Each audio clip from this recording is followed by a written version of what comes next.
3, 2, 1. Halo semuanya, Assalamualaikum warahmatullahi wabarakatuh. Perkenalkan, nama saya Zahra Nadifa Effendi dengan NIM 1120100743. Saya merupakan salah satu mahasiswa dari Universitas Pelita Bangsa dengan program studi manajemen. Pada video kali ini, saya akan membahas tentang sistem informasi manajemen yang ada pada sebuah perusahaan yang menyediakan layanan jasa transportasi. Kira-kira teman-teman di rumah ada yang tahu nggak sih perusahaan apa yang akan saya bahas pada video kali ini? Nah, oke, sambil teman-teman di rumah berpikir, menduga-duga, menebak-nebak, saya akan sedikit membahas tentang latar belakang perusahaan ini. Anggap aja ini sebuah kisi-kisi atau mungkin clue yang nantinya akan memudahkan teman-teman dalam menebak perusahaan apa ya kira-kira. Oke, perusahaan ini merupakan salah satu perusahaan berjiwa sosial yang didirikan oleh Bapak Nadiem Makarim pada tahun 2010. Nah, sampai sini pasti udah ketebak kan perusahaan apa? Oke, kalau teman-teman di rumah menjawab perusahaannya adalah Gojek, benar sekali. Pada video kali ini, kita akan membahas tentang sistem informasi yang ada pada perusahaan Gojek. Oke, seperti yang sudah saya bahas di awal, bahwasannya Gojek merupakan perusahaan berjiwa sosial yang memimpin revolusi industri transportasi. Makanya seringkali Gojek dijadikan salah satu solusi untuk mengirim barang, pesan antar makanan, belanja, dan bepergian di kala kemacetan yang sangat amat membuat kepala ingin meledak. Sesuai dengan slogannya, "An Ojek for Every Need", Gojek tidak hanya menyediakan layanan untuk bertransportasi saja, tetapi ada jenis-jenis layanan lainnya yang dikeluarkan oleh Gojek untuk memenuhi kebutuhan para customer-nya.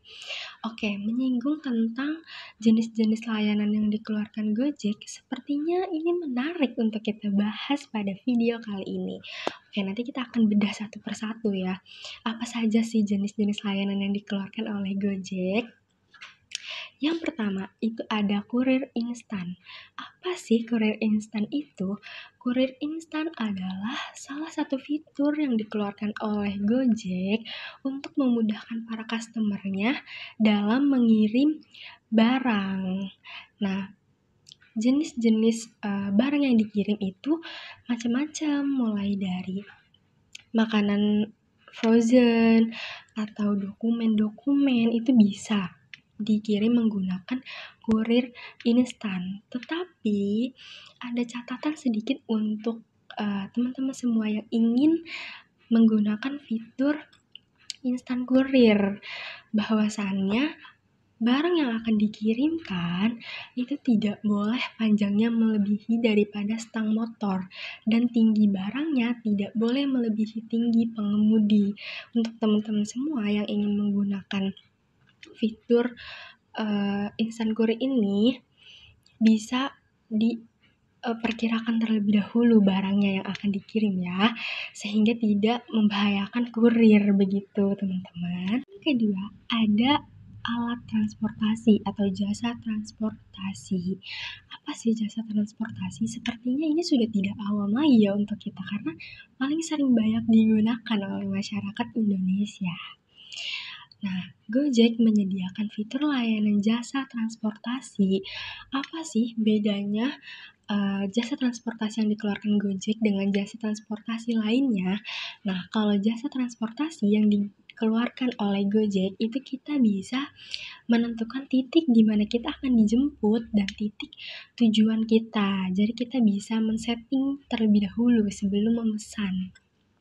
Harganya pun sangat terjangkau, tetapi masalah harga, ngomongin soal harga, itu tergantung jarak tempuh teman-teman. Jadi kalau misalkan teman-teman menggunakan jasa transportasi Gojek, itu ketika teman-teman men-setting tempat teman-teman dijemput dan tempat tujuan teman-teman, itu nanti akan terdetek secara otomatis harganya gitu ya. Mudah sekali kan? Yang ketiga, ada food delivery. Nah, kalau ini biasa kita sebut dengan GoFood mungkin ya. GoFood adalah salah satu fitur yang dikeluarkan oleh Gojek untuk memudahkan para customer-nya pesan makanan. Jadi untuk kaum mager, ini sangat cocok sekali ya. Karena tanpa harus pergi ke restoran yang kita mau, kita bisa mendapatkan makanan.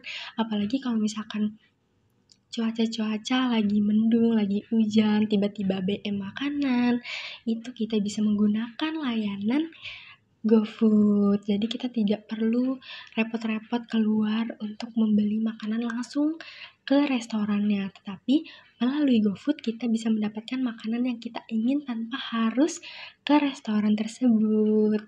Keempat, ada shopping atau bisa kita kenal dengan sebutan GoShop. GoShop ini juga merupakan salah satu fitur yang dikeluarkan oleh Gojek untuk memudahkan para customer-nya dalam berbelanja tanpa harus pergi ke store. Caranya sangat mudah sekali, tinggal isi form yang ada di aplikasi Gojek, kalian bisa pilih barang yang kalian inginkan, lalu nanti barang tersebut akan sampai ke tangan kalian tanpa harus pergi ke store. Seolah tidak puas dengan jasa yang selama ini dikeluarkan oleh Gojek, kali ini Gojek mengeluarkan layanan baru yaitu GoWorld, di mana ada 3 jasa terbaru yang diluncurkan oleh Gojek. Yang pertama, ada jasa bersih-bersih.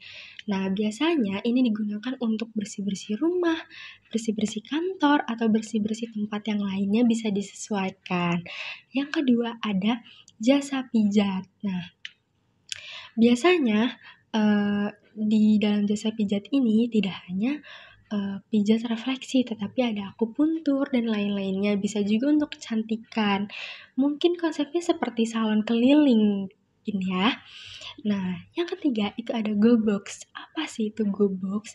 GoBox adalah jasa pengiriman barang menggunakan mobil box atau mobil pick up.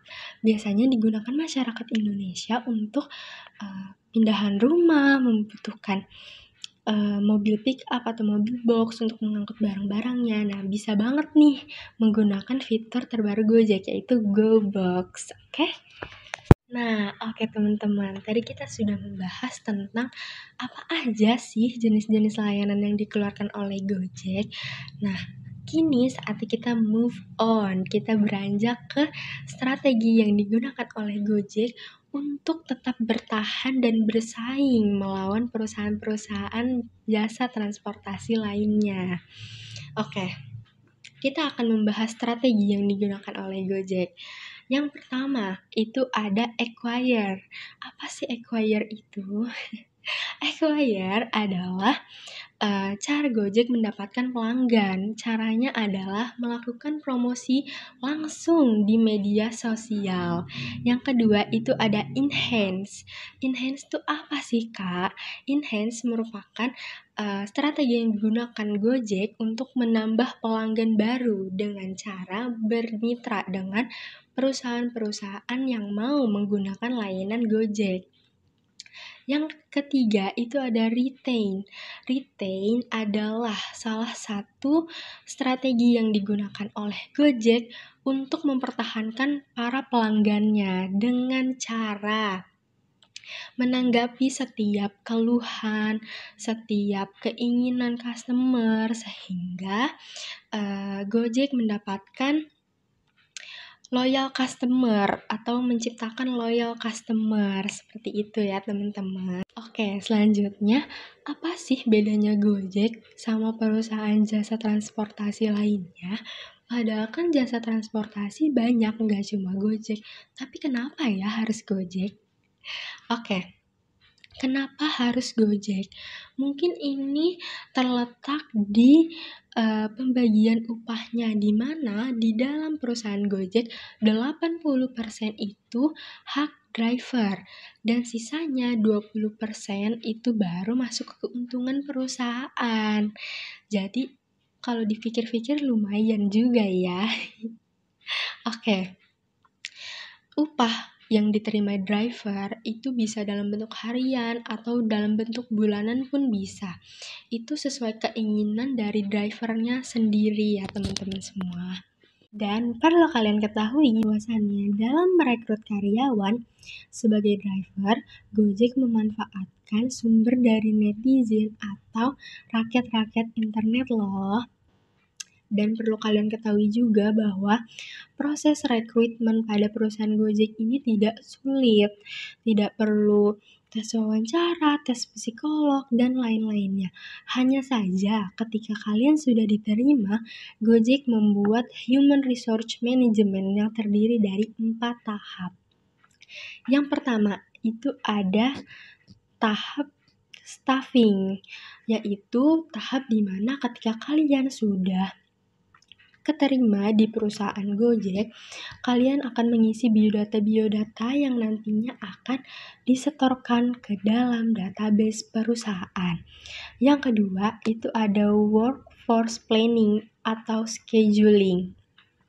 Merupakan program yang terintegrasi antara perusahaan dan driver melalui aplikasi, di mana jika nanti ada jadwal orderan penumpang bisa langsung dikirimkan melalui aplikasi ke dalam aplikasi yang digunakan oleh driver. Nah, selanjutnya yang ketiga itu ada training and development. Di dalam training and development ini ada 2 tahap, jadi bercabang ya. Yang pertama itu ada skill assessment. Skill assessment itu pada saat kalian sudah diterima, nanti akan diberikan pertanyaan seputar tentang tata cara mengemudi, atau rambu-rambu lalu lintas, dan lain-lainnya. Nah, yang kedua itu adalah performance evaluation. Performance evaluation. Nah, apa sih performance evaluation? Performance evaluation yaitu proses evaluasi driver menggunakan kotak kritik dan saran yang tersedia di aplikasi. Nah, yang terakhir itu ada compensation administration.